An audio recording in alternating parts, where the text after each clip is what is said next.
Hi Year 2, welcome to English for another week. Today is Monday and it's the 1st of February today. It's the first day of a brand new month. Don't you just love a fresh start? So in today's lesson, we are going to be examining the features of instructions. And this week in our English lessons, we're going to be looking at instructions.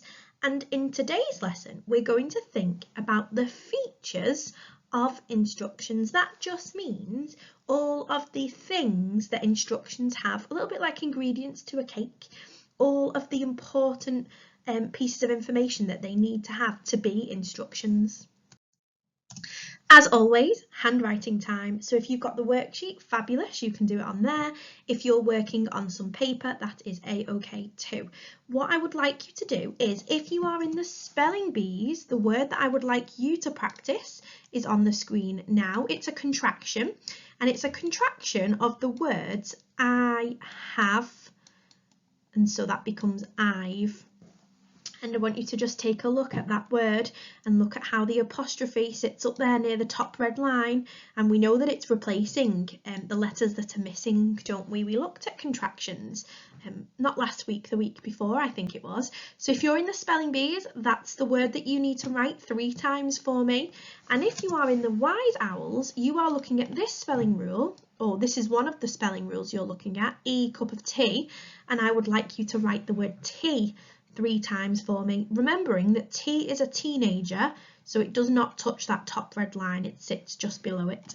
If you've not got the worksheet and you're working on some paper, still make sure that you're using your handwriting, or you're using the lines, I should say, to help with your handwriting. Here is our starter. Now it says circle one verb in each of the sentences. I don't want you to circle the verb, I just want you to write them down. Bit of scrap paper or on the back of your worksheet. Make a list of all the verbs that you can see. Now, verbs, if you remember, verbs are just doing words. So if you can do something, it's a verb. Look at the first one, Sam played on his Xbox. Now I know that Sam is a person, I know that an Xbox is a thing, and this word played, I know that I could play something, so played is the verb, so on a bit of paper I would be writing down the word played. In the next one it says Archie ran across the field. Well, I know that Archie is a person, a field is a thing, and I know that if someone ran across, that's a preposition, isn't it? It's telling us the direction of something or the position of something. So I know that that's not the verb. So the word in the sentence that's a verb is the word ran. I can do that, I can run, that must be the verb. Make a list of all of the verbs that you can find. Pause the video here and make a list of those verbs for me, either on some paper or on the back of your worksheet. Off you go. Okay, we are looking at instructions this week, and by Friday you will be writing your own instructions about something, and it's going to be about our superhero topic. Okay, so I'm not going to tell you what that is just yet because I think you'll be excited to find out. Instructions are written for someone who needs to know how to do something. So I remember last week I was having a conversation with somebody and they were building something out of Lego. And they had to follow instructions. They had to follow them so that they knew how to do it, how to build the object that they were building out of Lego. Now, we're going to have a little game of Miss Buckley Says. It's a bit like Simon Says if you've ever played that. I'm going to tell you to do something and you're going to do it, but only if I say Miss Buckley Says. If I say, Miss Buckley says, clap your hands, you can clap your hands. But if I just say, stand up, you wouldn't be able to do it because I've not said Miss Buckley says before it. It's just like Simon Says. Miss Buckley says, stomp your feet. Miss Buckley says, wave your hands. Stand up. Did anybody do it? Miss Buckley says, turn around in your chair. Miss Buckley says, clap your hands. Miss Buckley says, put your arms up in the air like in the picture on the screen. Wave them. I didn't say Miss Buckley says. Pause the video and why not have a little game of this with somebody who's around you if you can. If you're at home, maybe there's a sibling or somebody that you could have a game of this with. If you're in the classroom, maybe you and a partner could have a go at this. Give your partner some instructions, but only if you say your name. So if you say, Matthew says, stand up, you could stand up. But if he just said, clap your hands, you couldn't do it because he's not said his name. Have a go of Simon says with somebody else. If you're in school, maybe you could do it with a partner. If you're at home, maybe you could pick someone to do that with. If you've not got anybody to do that with at home right now, save it in your mind and have a go later on. It's all about following the instructions, isn't it? And listening to that important part at the beginning. Okay, well, what are instructions for? Here are some examples of instructions that you might see in everyday. In recipes, if a grown-up or you are following a recipe, then that's a set of instructions. It's giving you the step-by-step of how to do something. How to play a game. If you've ever been given a new game before, sometimes you have to follow the instructions and learn how to do it. I'm thinking about board games. If you've ever sat down to play a game for the first time, maybe a grown-up's had to read the instructions to actually find out what to do. You can sometimes get instructions that are called how to make a, and then it might be a pumpkin, or how to make pancakes, or how to make a pizza. How to make are usually instructions because they'll give you the things that you need and then they'll give you step-by-steps of how to do something. Now, sometimes there might be safety procedure posters, and I can think of one of these right now that we have up in our classrooms at school, and we have a poster in our classroom that shows us how to wash our hands properly, and it shows the pictures of step by step of how we wash our hands and when we turn our hands and which part of our hands that we rub. So that's a type of instruction. Even though it might be done in pictures, it's still instructions because it's telling you how to do something. Now, when we think about writing instructions, there are some rules that we follow. We always write our instructions in the present tense. We write them as if they're happening now. That helps the reader to follow them. We use something really fancy called imperative verbs. Imperative verbs. Imperative verbs. That just means bossy verbs, verbs that tell the person who's reading it what to do. And sometimes we can use a special word called an adverb to begin each instruction as well. Those are words like slowly and carefully.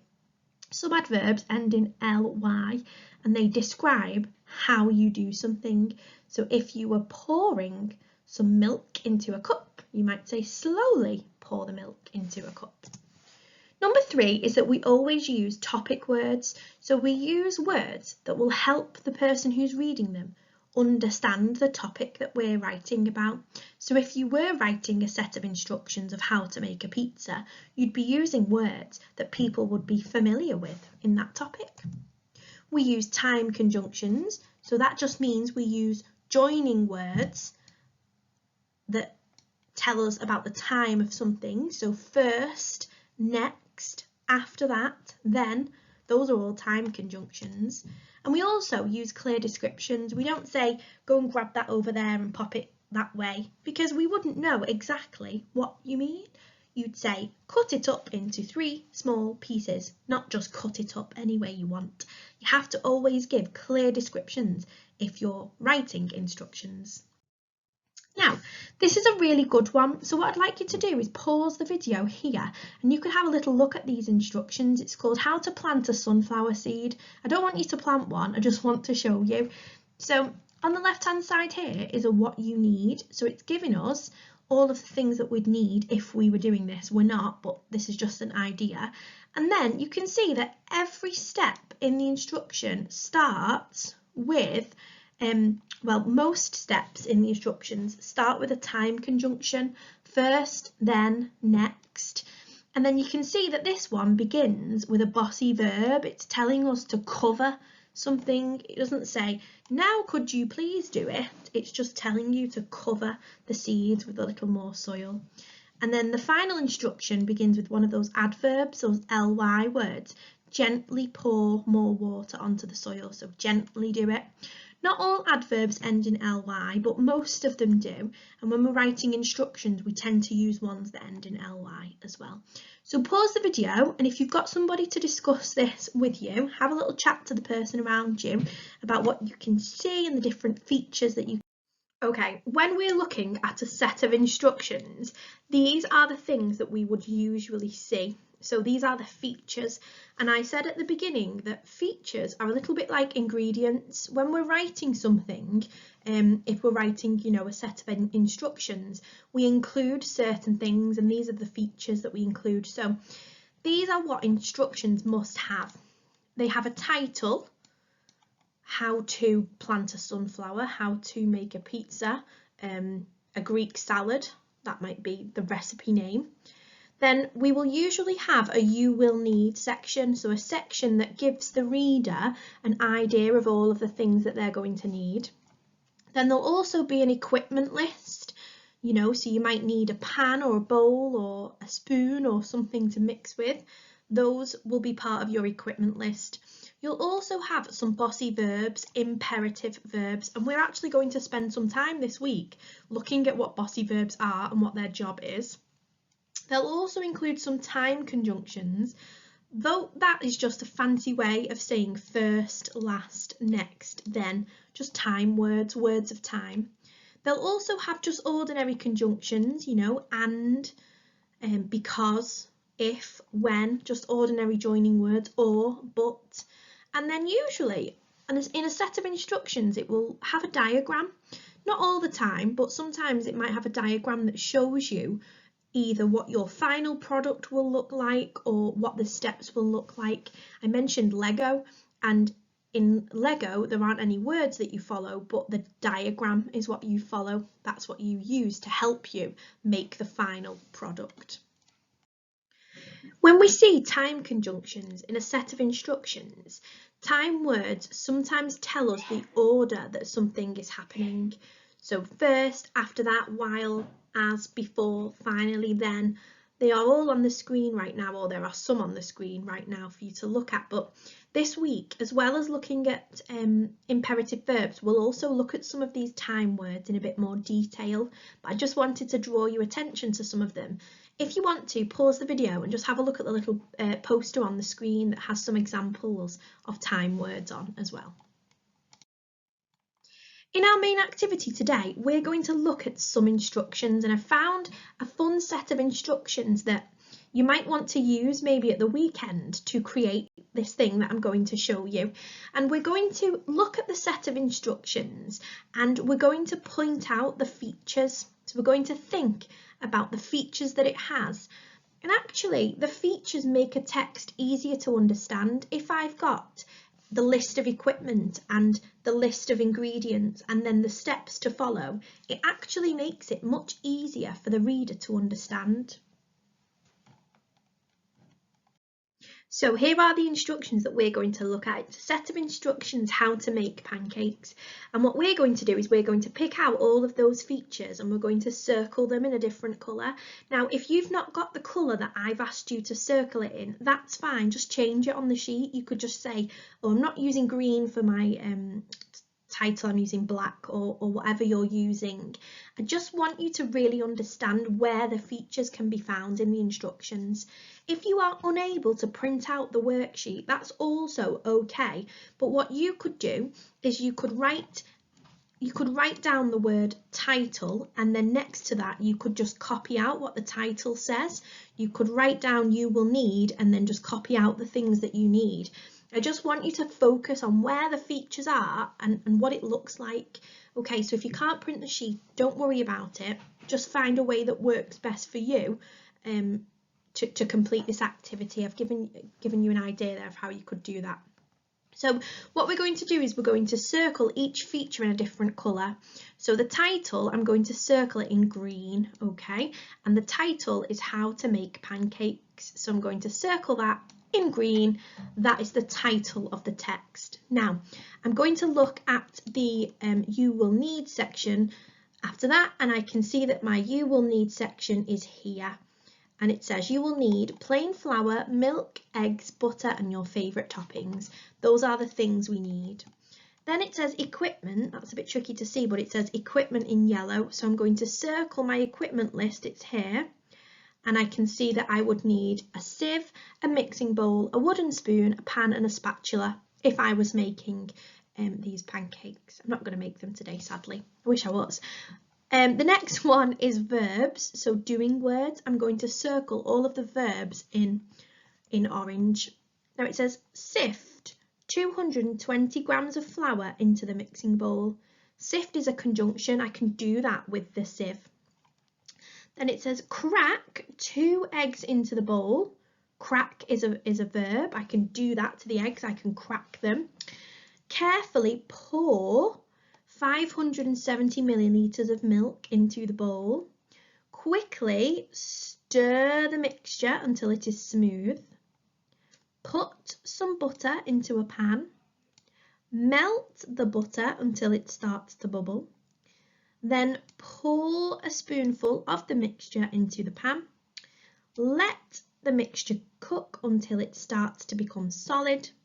Flip the pancake over and cook on the other side. Cook is a verb too, you can do that. Serve with your favourite toppings and enjoy. So I have just read through the instructions and I've circled all of the verbs there. The next one is to look at any time conjunctions in red. So to look at any words of time, and I'm going to circle them in red. Now I saw then, that was telling me the time that it was happening. I needed to do it then. None of the other words that start the sentences do that, but we have got carefully and quickly. Now they're not time conjunctions really, they're adverbs. They're telling you how to do something, so I'm not going to circle them, but they are great words that have been used. I've also said to underline or circle, any conjunctions in purple. I don't actually think, as I was reading it, I can see until, but I think there's just and. I don't really think there are any other conjunctions in this piece. And then finally I've said the diagram in pink. Now I've not got a pink on the screen, so I'm just going to use black for this one. And the diagram is here, so you can see that the person is sifting the flour, they're cracking the eggs, they're pouring in the milk and they're mixing it all together. Now I know I did that quite quickly, but that's what you're going to do. You're going to read through the instructions and find the features like me. So find the title first, then the you will need, then the equipment and so on. The fun thing about this is, and the great thing about it being on a video, is that you could actually just play this bit again. So you could get your worksheet or however you're choosing to do it and watch this part again. And then that way you would have the activity done. So that's it, it's over to you. Take a look at the instructions, find each of those features, circle them or write them out or underline them, however you want to do it. The choice is totally yours, but again, I just want you to think about where those features can be found in the instructions so that when you write your own towards the end of the week, you will know how to set them out.